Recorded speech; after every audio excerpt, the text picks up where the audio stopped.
I'm Lisa Birnbach for Howdini.com. Can your marriage survive an affair? What if you don't know about the affair? Secrets aren't always the death knell of a marriage. Esther Perel is with us. She's a marriage and family therapist and the author of the book Mating in Captivity: Unlocking Erotic Intelligence. Repairing the trust after an infidelity, a revealed infidelity. I could imagine a lot of couples could get stuck right there. But a lot of them don't.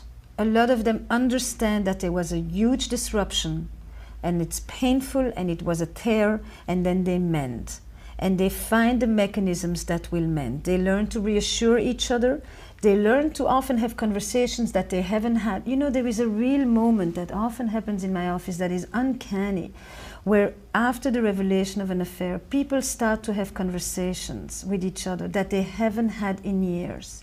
And it's painful, and they go 1 minute, I can't without you, don't leave me, and the next minute is get the hell out of here, who are you, I never want to see you again, and there's a myriad of 10 different feelings happening all at the same time. And at the same time, they have not felt as alive with each other. You know, it is not black and white. There are stages to rebuilding the trust.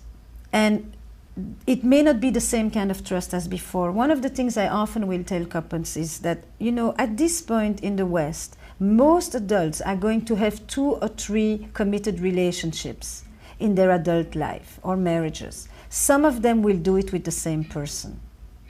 Oh, interesting. So this marriage that you had may come to an end. The question is, do you actually have enough together that you would like another marriage with that same person? It's going to be the same people, but a very different relationship. And that is another way of looking at what an affair has done. It's like an alarm system. It has shaken everything up.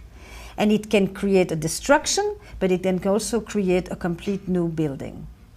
And that new building might work very well.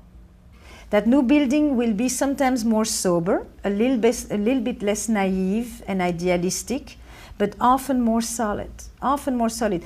The question is to see the couples 5-10 years after an affair, and to see those for whom it actually launched a different edification between them, and those for whom that thing remained, the thing in between that they will never get over. They will never forgive it. It becomes the defining fact of the coupling, doesn't it? That's right. That's right. Rather than one of the many crises that a relationship may experience. How often does the person who is having the affair or has had it understand why he or she has engaged in it? America very much believes in transparency. It also believes in the need for the revelation of the affair in order to rebuild the intimacy. In other cultures, the idea that you have to reveal it all, that you have to go through all the details, isn't necessarily what is seen as the only way to rebuilding intimacy.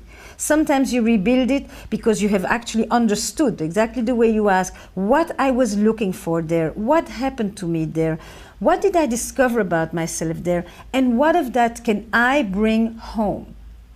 So you might be doing the responsible thing by keeping it to yourself, understanding what you were doing, and moving on.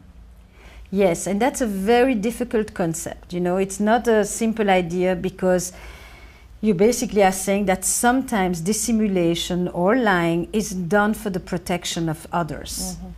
Rather than just that, you know, if you really respect the other person, you lay it all out. And these are very different cultural ideas about what is honesty, what is the importance of facts, you know, what is transparency.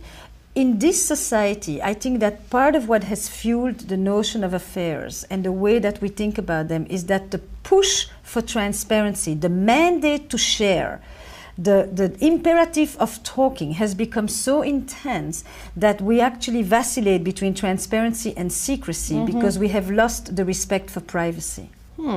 So interesting. Esther, thank you so much. Thank you. For Howdini.com, I'm Lisa Birnbach.